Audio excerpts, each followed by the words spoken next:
my fellow readers, this is Dark Symphony 777 with another pair of fan fiction reviews. As always, a link to the stories will be in the description below. Please like the video, subscribe to the channel, click on the bell for notifications, leave a comment in the comment section below on your thoughts on the stories. Finally, this is my opinion. My opinion is not indicative of everyone in the world. Excuse me. So please respect that. So, I got two stories today. The first one is called The Richest Monk in the World by Freshly Baked Spider Bread. It is another Toho fan fiction. I think I'm getting too into the Toho thing. I just got another, what? One, two. How I like, who knows what number Fumo of Kogasa Tatara. Like, then again, she's spoopy. I'll worship the spoopy. But I'm getting off topic. I need to stop getting out. So, this story plays into what's the dynamic? I know this story takes place after 15.5, I think. I believe that's Antimony and Comet Fires. I don't remember what number it is because some of the games are numbered really weird. But it's the game that introduces the Yorigami sisters, Yoan and Shion. I know after the events of the game, they kind of have to clean up. Like, Shion goes to live with Rimu, and Yoan goes to live with Byakuren, which is the Buddhist people in Miorin. I think I pronounced that right. Yeah, this story kind of takes place with Joan and Byakuren. I like Byakuren. I think she's nice. I like Joan. She's kind of nice. She's nice too. They're not as good as Shion because who doesn't want to pet Shion? She deserves all the head pets.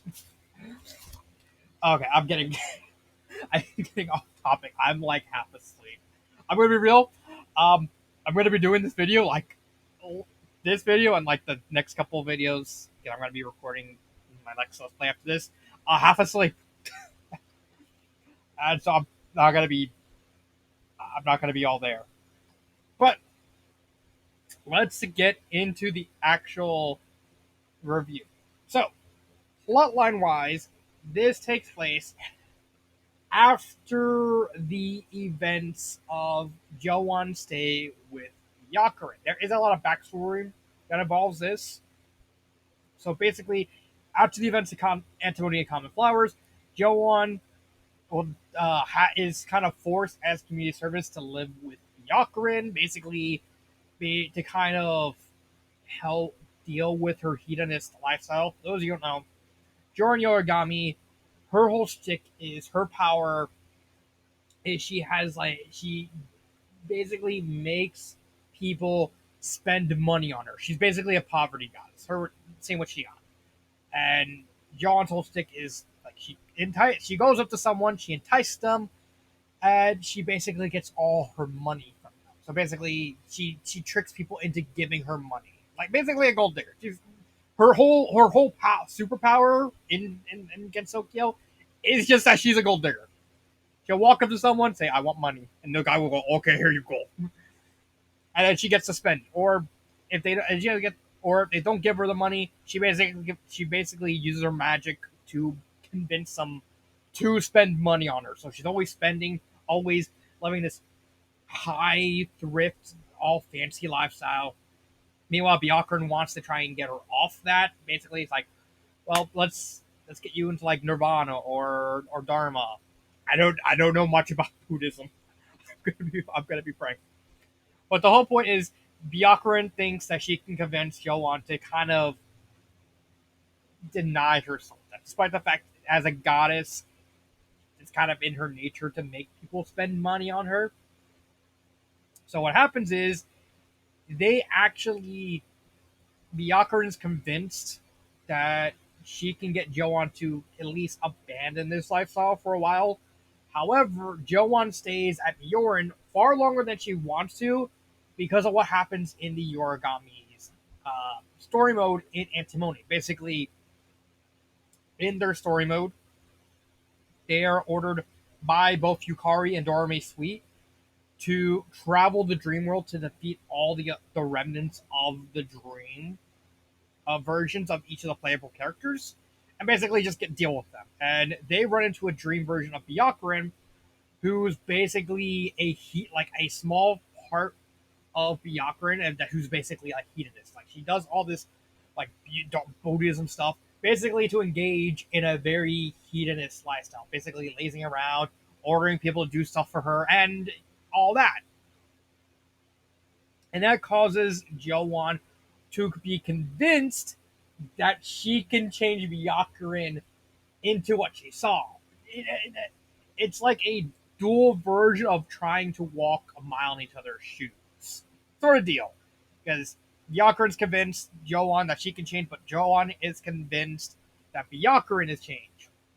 So what happens is they kind of get out loggerheads. Joan leaves. Byakurin wants to apologize. And so Joan, you as kind of like to force the issue onto Byakurin, uses her powers to force her own ability onto Byakurin. And this causes Byakurin to wake up, and she's like dressed down to the night. She has like a fancy pimp coat. She has like gilded glasses. Money's pouring out of her pocket. And she's legitimately freaking out about the whole thing.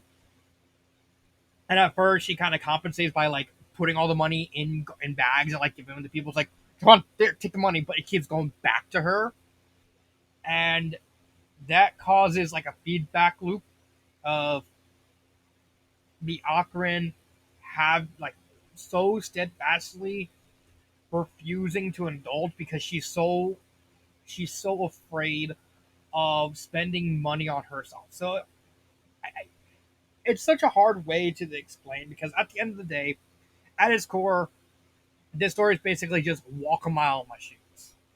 But it's told in the fact that both sides are stubborn in their beliefs. Usually, it's not so much like, oh, usually in these types of stories, it's what's it called? These types of stories are usually telling like, oh, see things from my point of view. But no, this is this type of story, but from an ideological standpoint, because they're talking about not how they work. These are talking about two characters whose core tenets, uh, Joan's hedonism and Byakurin's Buddhism, are like core tenets of who they are, and they're both trying to force their ideas over what they kind of perceive onto the other already. And Joan just basically goes way over the line by just forcibly giving her own power, which at least is it's unique. Eventually, Byakurin, due to the fact that she's technically now a poverty goddess because that's what Joan did, basically turned her into a poverty goddess since she wasn't spending. Uh, Byakurin actually started getting sick because it's actually in Joan's nature to spend. Like in essence, it's sort of like a god thing. Like for instance, Shamada. Like let's just picture Shamada. Her whole shtick is that she's the goddess of marketplaces, but since she came to Gensokyo because marketplaces in outside of Gensokyo no longer were like dying out because of like online shopping and like how things were changed, so she was like kind of fading out. So she's like, oh, we can do traditional bartering sort of deal, still here, and that they gave her back, that kind of gave her power back. Saying and this story is kind of, I would say, taking that idea, the idea that a goddess has to do what their goddess powers is. So like Shamada, it's she has to marketplaces have she has to create marketplaces so that way bartering and spending in a fair manner are going on transactions. With Joan, her whole god stick is being a hedonist. That's not so much like her personality. No, that's literally who she is at her core. And without being a hedonist, she'll die. So now Byakurin is like so stubborn because she's so afraid of even spending. She's convinced that Joan will win. She's convinced that if she spends, then she'll like betray who she is as a Buddhist, and completely shame herself in front of her own people, despite the fact her in canon, her subordinates show Ichirin, Nazrin are like they have their vices too, but she wants to have like that that identity of like the person all these people can aspire into to kind of be better. Because in Toho, Byakuran's whole thing is she basically wants to bridge the gap between humans and yokai because she was a human who kind of was forcefully turned into a yokai. So that causes Byakuran to kind of want to be like just like Joan and her hedonism, Byakuran wants to be. This is Byakuran who she is as like her core identity. She realizes if I don't have this standard, that I cannot do what I think needs to be done in order to help the yokai. Because she's convinced that the fear, basically, in I believe I don't know for sure because I don't know much about every Toho post Walk, um, or like some of the mangas and stuff like that. But I believe Byakuran's whole deal is that she's convinced that the normal way of yokai living, because yokai have to live off fear in order to stay alive. She's convinced that that will eventually just end, and all the yokai will die. So she thought, okay, let's establish peace between all the yokai, so that way when the fear inevitably ends, yokai can still live. You know, so it's a different way of doing things than like how Gensokyo is run. So this causes a massive impasse where eventually Joan and Byakuran kind of at least come to an impasse where both of them are right, but both of them are wrong in a way. I actually like that sort of take of this type of story. Usually, when you see these types of stories in any sort of medium, it's always one person's right, one person's wrong. But in this story, the fact that the twist of the whole thing is the fact that both of them are both right and wrong, because both of them acknowledge the fact they do have that the other is right. Like, oh, Joe Byakuran does have that little quarter of her mind that is hedonist, but she's constantly trying to beat it back. But also, Joan is a small part of her actually does actually kind of appreciate the whole Buddhist deal. But at the same time, they also realize that they're both wrong of trying to force their ideology onto the other. And I think that's a nice tale. What is essentially kind of like a big friendship thing. I really like the whole point. The idea that you can't force an ideology onto someone and realizing how problematic that could be depending on the circumstances. Because Joan basically Yakran forced her ideology on Joan without considering the fact that being a hedonist is what essentially Joan has to be to exist, and if she doesn't do that, she'll die. And Joan trying to force her hedonist lifestyle onto Joan, and without realizing that Byakuran, if she betrays that ideal, she'll essentially all her what implied to be like over several hundred years of hard work of just trying to, in her mind, save yokai kind will just go up in smoke. Because Byakuran genuinely thinks just establishing peace between humans and yokai will inevitably save them should something happen. So I like that. I think it's a good plot. It's very simple. It's despite being only like around 40,000 words. It's very simplistically done, but still tells you everything you need to know about what this plot is about.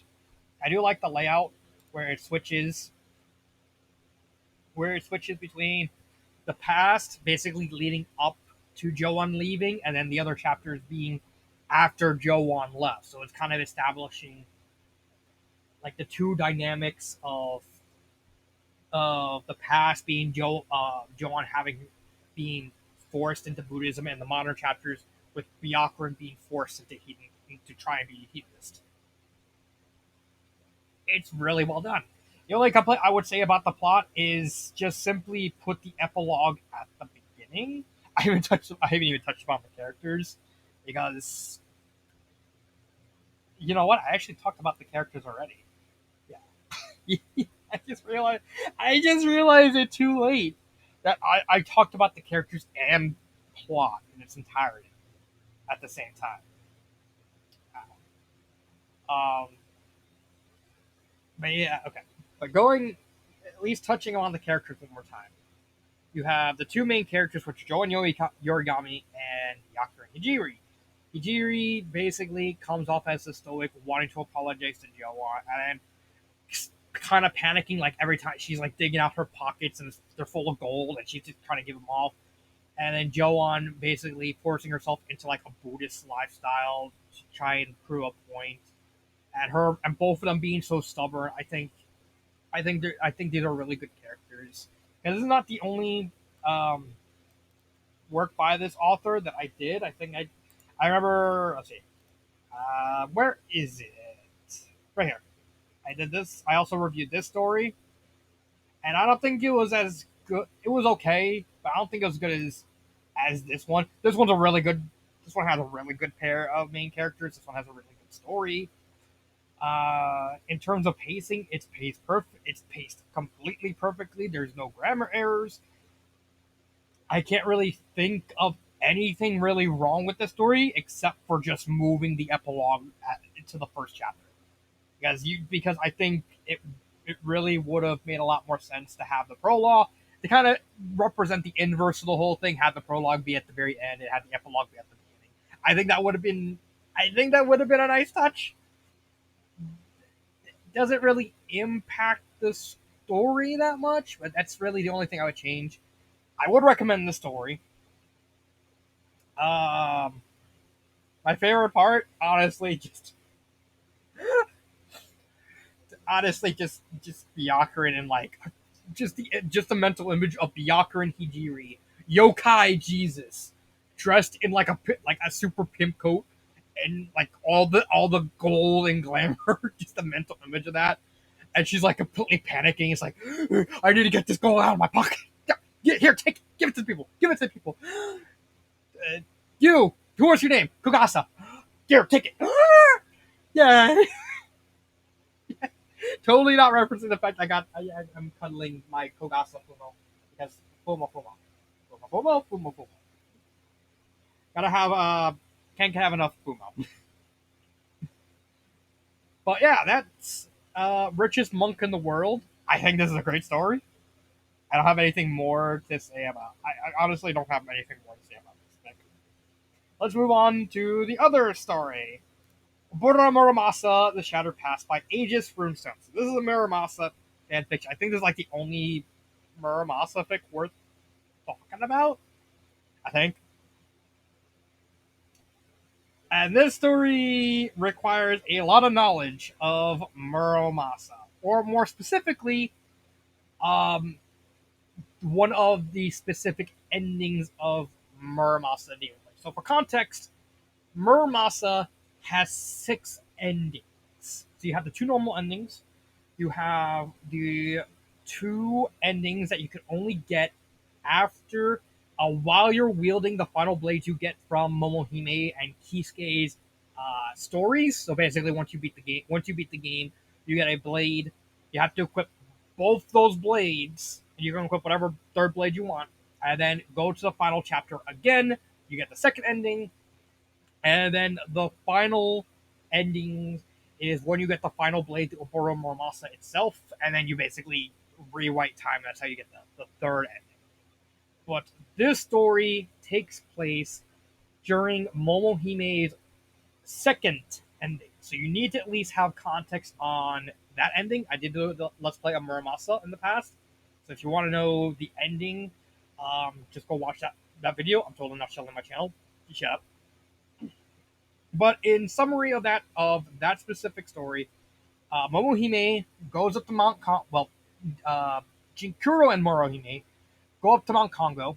They meet Kisuke. They fight to the death.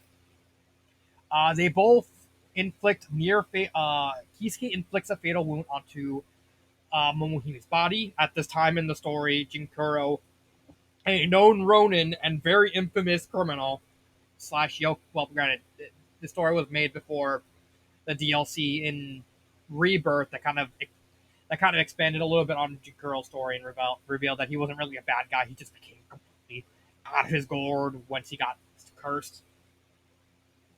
Um, but what happens is Jinkuro, kind of learning to understand where Momohime is and who she is, decides to sacrifice his life to fully heal Momohime's body. But as a consequence, Momohime loses her memory. So she basically, Jinkuro heals her body, sends her to like a random place.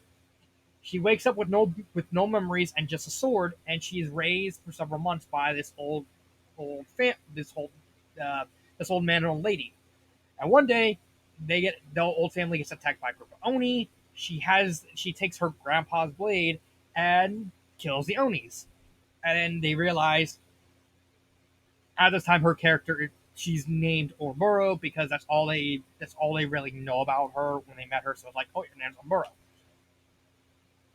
And so after she kills the Oni, she tells her grandma and grandpa that I'm going to explore the, the lands to find out who this Jinkuro person is. Because it turns out she was having nightmares and dreams and talk about this Jinkuro person and wanting to find out who this person is. And so this story takes place immediately after that ending.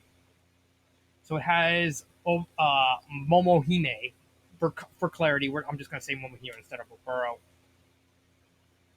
Momohime has more dreams, and she starts and so her first thought is to go to the top of Mount Fuji. She runs into the Dragon God. She's accompanied by her pet fox Kiku, i.e., if you played Muramasa, her actual name is Kangaku, who's basically was a fox that was lusting over Jinkuro. The Dragon God takes her on her path. She's constantly getting bad dreams of this mysterious person, kind of keeping her away from finding out information, all this stuff about Jinkuro. But in essence, it's actually doing the opposite of her, driving her forward even more. She runs into Yuzurihara. I pretty much butchered that name. No, right here. Yuzurihara.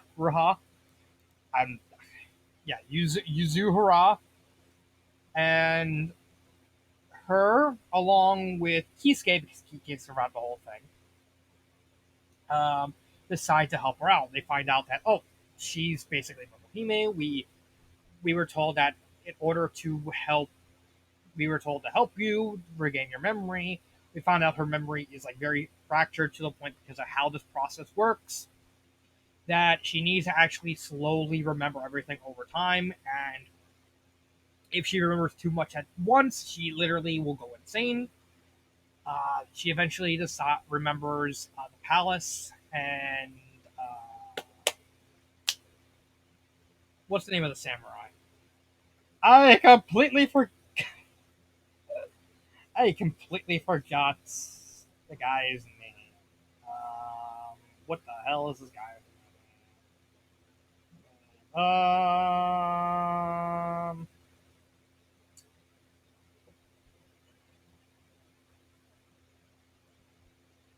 Yeah, Yagu Yukijuno. I can't believe I forgot this. This is like one of my favorite games of all time, and I completely forgot to get to Samurai's name. Yukijuno. She runs into him. He basically says we'll have to get married. Context: it was a political marriage. It was something that was planned way before the events of the game happened. So Yukijuno was just kind of following through with that.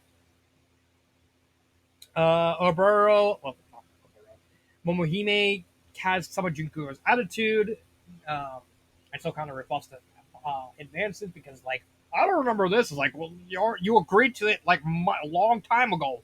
It was already put into process. We have to go through with this.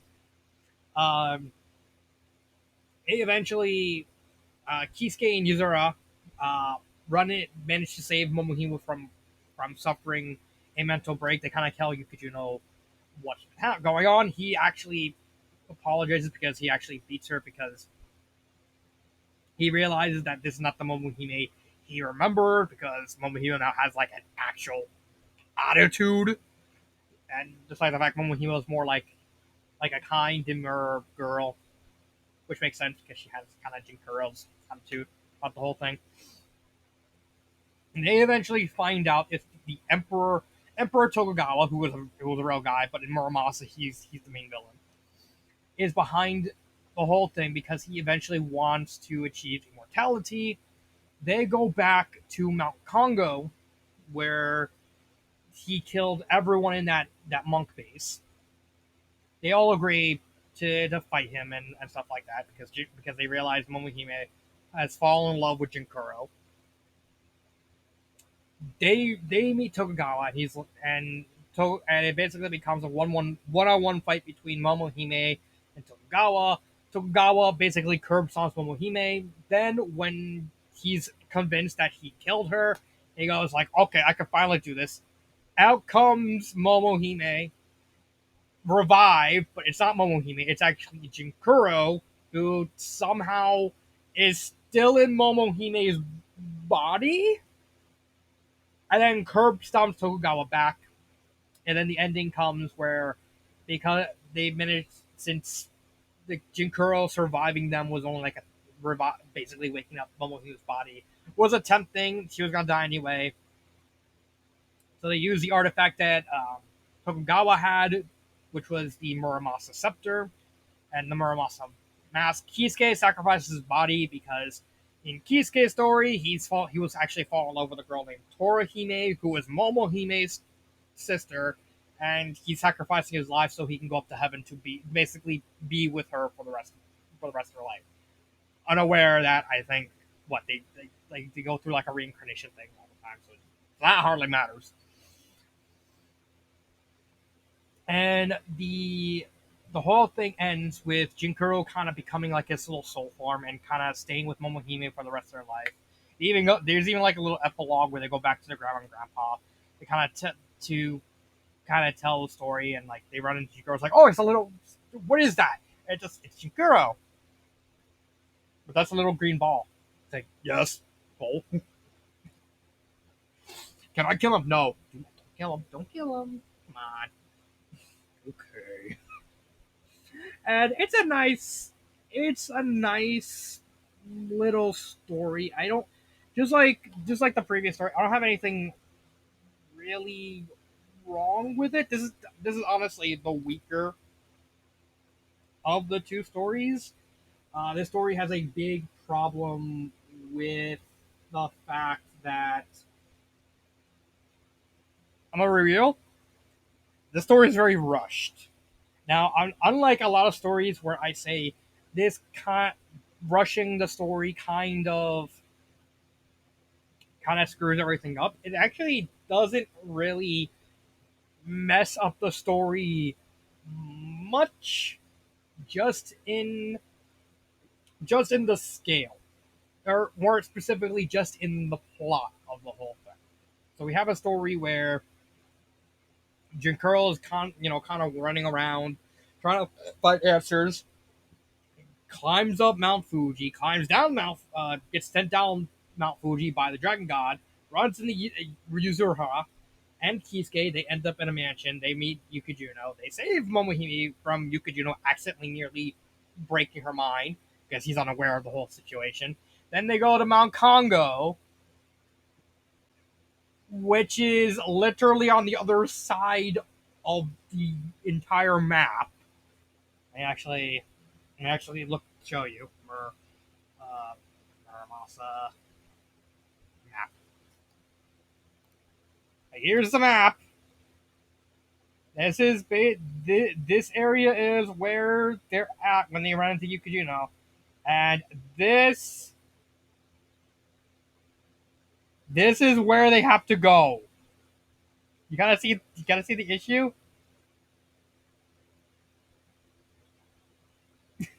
No, they go to Edo. So it's no, the Edo Castle. I think that's yeah, I think it's here. And then Mount Congo is around here, but that's still like the entire map they travel through. And I don't know. I want to like this story. I think the general idea behind the plot is fine because usually most of the Muramasa fan fictions it's is actually more focused on Kisuke's B story where um, Jinkuro's kind of purged, and so Momohime and Kisuke travel across Japan to basically find all the Muramasas and destroy them before evil people get their hands. That's a much more relatable story. So there's this precedence of following this specific ending. Um, I want like that's honestly the problem with the story is just it feels rushed. Like this is a plot that could have went on longer because this is a short story.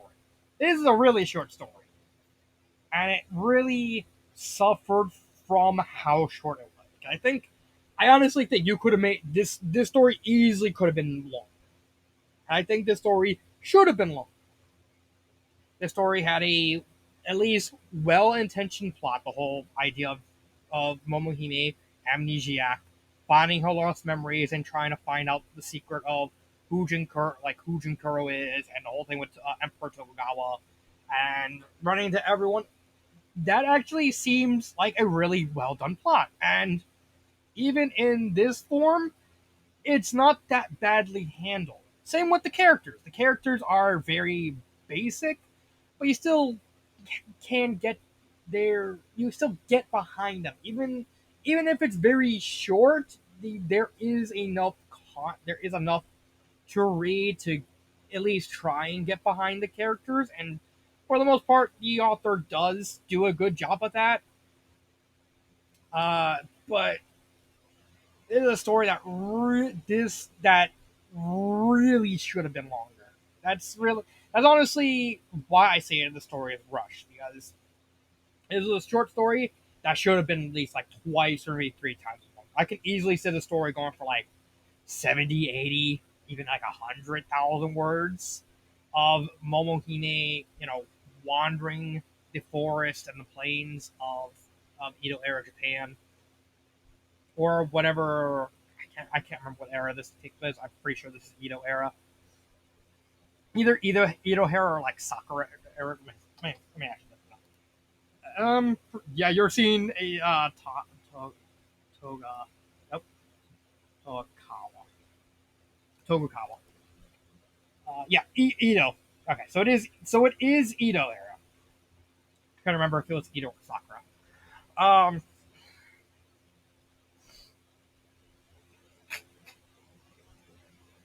this story is a average story that easily could have been a great story if it was allowed to be longer.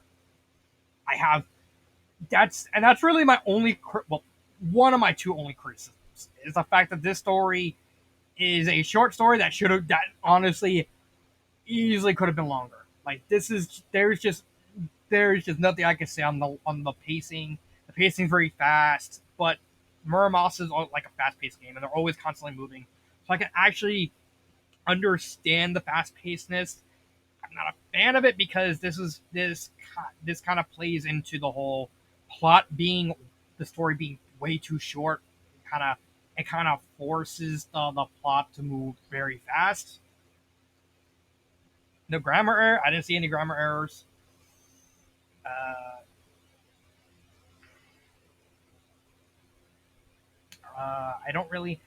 I don't really have anything more to say for the story from that end. Would I recommend the story? I think this is a story that you need to at least know the back, at least Momohime's B story to understand. You can ignore it. You can just go on YouTube, watch my let's play of the game, or watch Momohime's B ending, and you'll be fine. Other than like just watching that specific ending, or if you want to see the whole thing, just watch the whole watch your whole story. But it's not absolutely required to understand the story because the story is it's so easy to understand and easy to get behind. What would I change? There's two things I would change. One, make it longer because the story is good. It could easily be great if it was longer.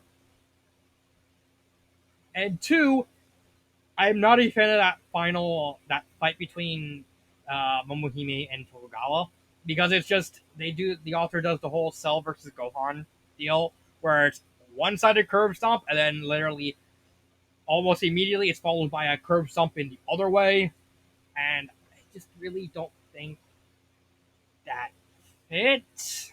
I kind of get the whole rationale behind it because Momohime she only remembered how the style works, but she hasn't fought anyone that's really like on her level. So when she meets Tokugawa, who's at least slightly on her level, which is not really much because Tokugawa's like a very frail old man in Muramasa, Momohime gets taken out. And then when Jinkuro wakes up, is an actual master of the sword style. He basically just curb stomps her back. So I can at least with that I can understand the reasoning behind the curb stomp. It doesn't make the curb stomp good, but I can at least rationalize it. Favorite parts? Honestly,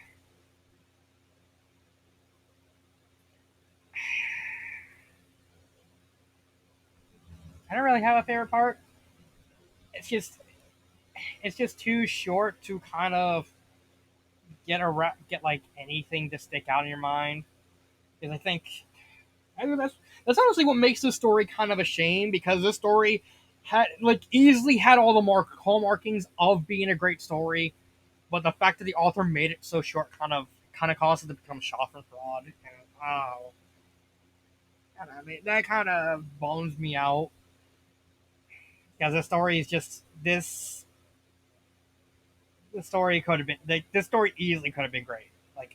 Like this is not like the story would have been passable or like the story is irredeemable without this. No, even in the form it's in right now, this is still a passable story. This is still a I would say slightly above average story. It's nothing great, but it's at least good.